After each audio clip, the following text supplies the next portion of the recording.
कोल्हापुर, आज वही दर्द। कल तीर्थंकरों की प्रतिमा को घिसा जा रहा, मिटा जा रहा था, और आज कोल्हापुर के अंदर एक युवा व्यवसायी की हत्या कर दी गई। अपहरण हुआ, 25 लाख की फिरौती और फिर एक दर्दनाक ऐसी हत्या। लग रहा है कि बहुत बड़ा संघर्ष किया गया। सादर जयंत, कोल्हापुर से शुरुआत करते हैं आज का झरोखा की खबरों के साथ। भरतेश राजगोंडा टॉप गोंडा, 40 साल के युवा व्यवसायी, कोल्हापुर के अंदर, दनौली के अंदर, ये विरोल तालुका के अंदर काम भाजीशाला कहते थे इनको, यानी जो वेजिटेबल प्रोडक्ट्स वाले सब किसान थे उन सबसे थोक में लेके आगे मार्केट्स में दे रहे थे, और बहुत ऊंचा नाम था इनका। सोमवार रात की बात है, लगभग 9 बजे की। अपनी गाड़ी से आ रहे थे और अचानक फिर कुछ अज्ञात लोगों ने उनका अपहरण कर लिया। उनके फोन से उनके चचेरे भाई महावीर को फोन किया गया कि तुम्हारा भाई हमारे कब्जे में है और 25 लाख रुपए यहां दे जाओ। मरता क्या ना करता, कुछ समझ नहीं पाया भाई को। उसने 2 लोगों को लिया और उस फोन को टेप करने के बाद एक तरफ पुलिस को भेज दिया और इधर एक साथ 25 लाख की व्यवस्था करी। वह फिरौती वाले, कुछ शक हो रहा था, बार बार अपनी लोकेशन बदल रहे थे। कहते हैं रात भर वह इधर से उधर, उधर से उधर 2 जन महावीर भागता रहा।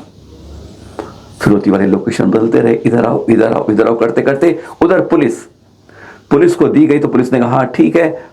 देर रात जाके उन्होंने अपहरण की नहीं, लापता की, गुमशुदा की शिकायत दर्ज की और सुबह तक कोई कार्रवाई नहीं करी। पूरा परिवार हत था, समाज के लोग, व्यवसायी के सारे जानने वाले लोग हतप्रभ थे। और फिर कल सुबह गन्ने के खेत में उनकी लाश मिली, पास ही उनकी चप्पल और गाड़ी मिली। वहीं पर एक मफलर भी और कुछ और भी पड़ा जो लगा अपहरणकर्ताओं का होगा। जब उनका शव देखा गया तो लग रहा था जैसे उन्होंने उनसे काफी ज्यादा संघर्ष किया था। शरीर पर लगी खरोंचे और निशान साफ कह रहे थे कि मौत को लगाने तक, हत्या होने तक उन्होंने बहुत जबर संघर्ष किया उन अपहरणकर्ताओं से अपने को बचाने के लिए।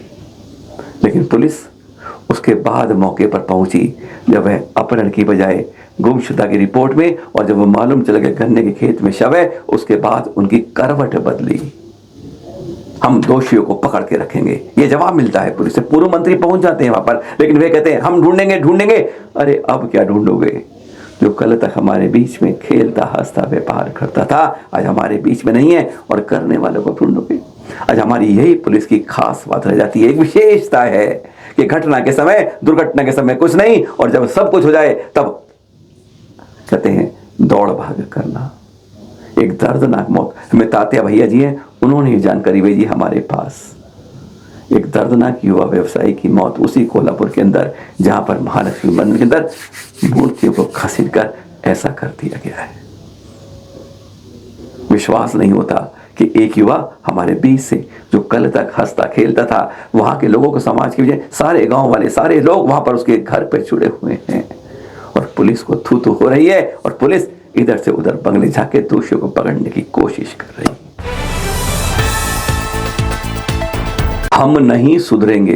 मत बढ़ाओ अपनी जनगणना 44-51-753 जो 2011 में सरकार ने गई थी, बस। अरे वो बहुत ज्यादा थी, यही तो आज अफसोस होता है। ये देख रहे हैं पोस्ट जगह की, सारे जैन संगठनों के द्वारा इस तरह की पोस्ट लिख रहे हैं। समस्त जैन संगठन पता नहीं कब की कहां के निकाल के आते हैं, हमारी कोई परवाह नहीं है। कुछ साधु बोल रहे हैं, कुछ संत बोल रहे हैं, कुछ जागरूक कर रहे हैं, कोई कार्यशाला कर रहे हैं, पर नहीं। आज 15 तारीख हो गई, दिल्ली के एनडीएमसी में गिनती 100 जन का ही खत्म हो गई। हमने पिछले कुछ दिनों के अंदर 25 से ज्यादा मंदिरों में हमने किसी को फोन करके बात करी। केवल 2 जगह मालूम चला कि जिनको मालूम है कि इस समय स्व जनगणना चल रही है, किसी ने भी, अधिकांश में हम करें 100 में से 98 ने भरी नहीं कोशिश करी। इतनी जागरूकता के बाद सरकार भी बिल्कुल सो रही है, कहीं भी कोई इसके बारे में कहीं आवाज नहीं है। और जैन समाज तो जैसे बस आंख बंद करके जगे हुए हैं।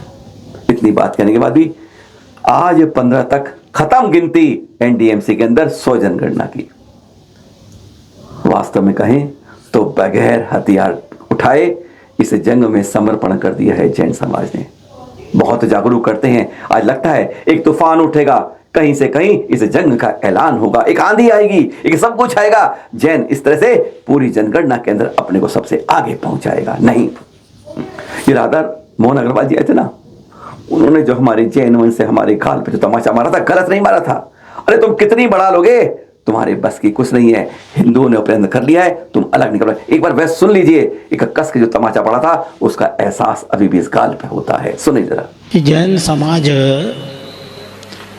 अगर संख्या के आधार पर इस देश में अपना स्थान बना रहा होता तो आपकी तो इतनी कम संख्या है कि आपकी पहचान ही नहीं हुई होती। हमें जनगणना में नहीं पिछड़ना चाहिए, लेकिन हमारे यहाँ एक कहावत है, मूस मोटाए तो लोढ़ा होए। आपकी जनसंख्या अगर सही हो भी जाएगी तो कितनी हो जाएगी? 2011 की जनसंख्या में आप तकरीबन 44.5 लाख के आसपास थे। देश के सबसे जागरूक वर्ग हैं और देश में जनसंख्या नियंत्रण के सभी प्राविधानों का आपने सर्वाधिक सफलता के साथ उपयोग किया है। जो मैं एक चिकित्सक हूँ इसलिए कह सकता हूँ, जनसंख्या वृद्धि आपकी सोच और परिकल्पना में नहीं रही है। हमारे यहाँ कहा जाता है यम सहिवा समुपासते शिव इत ब्रह्मेति वेदांतिनो बौद्धा बुद्ध प्रमाण पतवा कर्तयति नैयायिका अरण इत्यत जैन शासनरता कर्म इति वैशासिका सो अहम विद्या तो वांछित फलम त्रैलोक्य नाथो हरि। उस फलम त्रैलोक्य नाथ हरि के जो बागीचे में ढेर सारे धर्म फैले हुए हैं उनमें से ही एक धर्म जैन धर्म है। और आपकी संख्या इसलिए घट रही है क्योंकि समस्त हिंदू धर्म ने आपको अपने हृदय में अपना लिया है। आज हिंदू धर्म से आप अलग होने की कितनी भी कोशिश कर ले, हिंदू धर्म अपने आप को आपके धर्म से अलग नहीं करने वाला है। सुन लिया, ना कोई शोर, ना तूफान, ना कोई आवाज। अगर अपनी जैन संस्कृति की बचाने की बात करते हो ना, अगर अपने जन समाज की गिनती की कोशिश करते हो कि बढ़ जाएगी, हम 2 करोड़ 2 करोड़ 1 करोड़ कहते रहते हैं, कुछ नहीं होगा इसका। ना धर्म के अंदर विश्वास है, ना संस्कृति को बचाने की काम है। नहीं, हम वहां पंचकरण करेंगे, वहां गिनती करेंगे, अपने को काम कारोबार लगेंगे, एक नेता के पीछे जाके दुम हिलाएंगे, बस गिनती दिल्ली एनडीएमसी खत्म। 100 गणना की नहीं कुछ कर पाए। उत्तराखंड में शुरू हुई है 10 तारीख को, और इस 15 से यानी आज कल से हो जाएगी शुरू मध्य प्रदेश में, छत्तीसगढ़ में, चंडीगढ़ में, हरियाणा में, और 17 को शुरू हो जाएगी बिहार में। तारीखें बताते बताते तारीखें खत्म होने की घोषणा दे चुके, लेकिन हमारे कान पर एक जू नहीं रेंगती। हम अपने अंदर एक जैन कुल की बात में जैन कर्तव्य निभाने के लिए कोशिश नहीं कर पाते। आवाज बहुत उठाई, 3 साल से उठा रहे हैं, और जब आए तो हम हर को खराटे में सोते पा रहे हैं। हकीकत यह लगती है कि जैनों ने इस जनगणना की जंग में लड़ने से पहले ही हथियार डाल दिए हैं। आत्मसमर्पण अगर जरा सभी अंदर इस खून की रगों में बहता है ना, गिनती के लिए तो इतना कर्तव्य निभा लेना, कम से कम अपनी गिनती को अपने आप गिनवा लेना। अभी तो गिनती गिननी है आपके घरों की, तब दूसरा दौर आएगा, पर पहले में साफ होंगे तो दूसरे में कोई नहीं आ पाएगा। उदयपुर से डॉक्टर जिनी ने कुछ फोटो भेजे हैं हमारे पास। पहले एक बात कहते हैं आपसे, देख रही चित्रिय, जब भी आप कोई खबर या सूचना भेजते हैं तो उन फोटो के साथ थोड़ी जानकारी भेजिए, अपना नाम और पता जरूर भेजिए। से ये भेजिए, कई लोग फोटो भेज देते हैं, कुछ भेज देते हैं, अधूरी जानकारी में हम ले नहीं पाते। लगभग 10 से 20 जानकारियां आपसे रोज मिलती हैं। ये देख रहे हैं आप, ये बताया था ना आपको कि ऋषभनाथ जी के जन्म उत्सव 15 दिन का एक पखवाड़े में जागरूकता, इस बार सेशन शुरू हुआ है, तब ये शुरू हुआ है। पिपली से के चित्र भेजे उन्होंने आरिकाओं के प्रवचन के साथ, और यहाँ की प्रिंसिपल ने बताया कि इस तरह से जो प्रतियोगिताएं चल रही हैं उनसे इनके अंदर जो कला है वह साफ निकल रही है। हमें नहीं मालूम था, मीना जी जो प्रिंसिपल ने बताया इस बारे में कि कहती है जो अब देखिए कला, इनकी प्रतिभा देखिए, वह तो हम देख रहे थे, पता ही नहीं था, और अब इन प्रतियोगिताओं में आगे निकल रही है। 80 मसी कृषि का उपदेश देने वाले, भोग में कर्म हुए के बारे में आने वाले, हथियार सुरक्षा के लिए उठाने वाले, खेती करने वाले या ऋषि बनने वाले, 72 किलाओं के बारे में और बहुत कुछ ऋषभनाथ जी के जीवन से प्रेरणा मिल रही है। एक जागरूकता राजस्थान में चल रही है। टीकमगढ़ में एक आकर्षक अभूतपूर्व रूप से प्रवेश हुआ। गुरुवर आचार्य श्री विशुद्ध सागर सत्संग का देख रहे हैं कुछ चित्र आप वहां के। पचकना शुरू हो गया है। अरे क्या कहा? टीकमगढ़ की बात कर रहे हैं।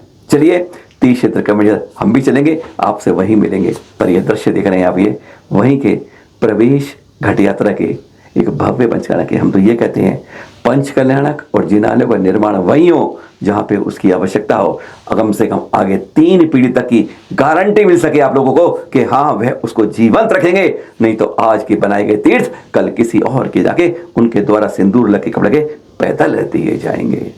और कम से कम इनमें इतना तो कर ही सकते हैं, हर नए पंचघात एक पुरानों के जीवन के लिए एक छोटी राशि उनके लिए भी रखते जाइए। कम से कम इतनी तो शपथ संकल्प हर साधु दिलवाएं, हर वहां के प्रचारकर्ता दिलाएं, हर कोई दिलाए। जय निशान जी होंगे यहाँ पर, उम्मीद करते हैं कम से कम ये भावना है कि उसमें कुछ राशि पुराने जीर्णोद्धार करवाएं, जिनालों का इतना तो काम कराएं। परसों के एक और दृश्य आपके पास, आचार्य श्री वसुनिध संघ पहुंच गए सम्मेद शिखर तीर्थ पर। 108 फुट का ये ध्वज 108 पात्रों से अभिषेक हुआ और 108 पात्रों द्वारा पाद प्रक्षालन हुआ। गजब के दृश्य दिख रहे थे वहां पर। वयोवृद्ध आचार्य संभव सागर जी, आचार्य वैराग्यानंदी जी, आराध्य सागर जी आदि आचार्य गे सागर जी सब संतों से मिलाप करते हुए मिलन अभूतपूर्व था। कुछ पुस्तकों का लोकार्पण हुआ और एक सभा 13पंथी कोटि में हुई। ये दृश्य अभूतपूर्व थे। हाँ पंचकर्मा होना है, पर यहाँ पर कहते हैं इस दीक्षा जीवन के बाद गुरुवार का पहली बार ये सम्मेद शिखर जी में प्रवेश हुआ है ना। अनादि तीर्थ पर चल अचल तीर्थों का महासंगम जैसे ये दिख रहा था। मिथिलापुरी आपका मिथिला नगर एक यही धरा है जहां पर हमारे 21वें तीर्थंकर नमीनाथ जी का कर्म, जन्म, तप, ज्ञान पर बड़ा इसकी बात नहीं करे, उनचाने बात करे। यहां पे जन्म लेके कर्म करके बढ़ते बढ़ते तप करते ज्ञान लेने के बाद पहुंचे थे वह सम्मेद शिखर जी। आज वहां की बात करते हैं। इसी मित्रधर कूट पर मुनीश्वर भगवान जी के 6,05,000 वर्ष बाद 2491 वर्ष के केवली काल के बाद, एक माह के भोग निवृत्ति काल के बाद इसी मित्रधरकूट से, हाँ जब प्रवेश करते हैं ना गौतम गर्दन स्वामी जी की, फिर कुंतला ज्ञानधरकूट और फिर आ जाती है नमीनाथ भगवान जी के मित्रधरकूट। यहीं से 1000 महामुनिजात सिद्धालय गए थे हमारे 21वें तीर्थंकर नमीनाथ जी। इस कूट से ही 900 कोड़ा कोड़ी 1,45,07,940 मुनिराज भी सिद्धालय गए हैं। और इस कूट की निर्मल भावों से जब वंदना करते हैं तो 1 करोड़ पुरुषोत्तम उपवास का फल मिलता है। आपका तीर्थकाल 5 लाख वर्ष से कुछ अधिक 5,01,000 वर्ष के लगभग रहा। खास बात, जो जैन तीर्थंकरों को मिथक कहते हैं ना, इनसे पहले 20वें तीर्थंकर मुनीश्वर भगवान जिनके काल में श्री राम जी और रावण हुए, इनके बाद श्री नेमिनाथ जी तीर्थंकर काल में श्री कृष्ण और कंस हुए, उनको मानते हैं और इधर मिथक कहते हैं। और उनके बीच में हमारे तीर्थंकर नमीनाथ हुए, जिनका है बैसाख कृष्ण चतुर्दशी को यह मोक्ष कल्याणक है ना। बस इसी कूट पर हम भी जाते हैं। पर हाँ एक बात और दिखा देते हैं, जब इस कूट के दर्शन करते हैं तो सचमुच आंखों से आंसू निकलते हैं। देख रहे सामने एक तरफ 30 क्षेत्र कमेटी के 8 कर्मचारी काम कर रहे हैं, कारीगर काम कर रहे हैं इन पोस्टरों को मिटाने में, इनको सफाई करने में, और एक हम चपा करके कपूर जला के इन टोकों को ऐसे गंदा करते हैं जैसे एमसीडी के कूड़ा घर को कोई वहां पे कूड़ा फेंकते हैं। हमने कभी इन जिनालों के रूप में माना नहीं, इन्हें भगवान माना नहीं कि इन्हें वंदन करने के लिए हमने चैत्य और चैत्यालय समझा ही नहीं। आज ये भी चिंतन एक मन में करते हैं। बस इस मोक्षालय पर इतना तो आप लोग समझ सकते हैं। फिर मिलेंगे आपके साथ इन्हीं जानकारी के साथ। सादर जय जिनेन्द्र। चलते हैं टीकमगढ़ की तैयारी के लिए।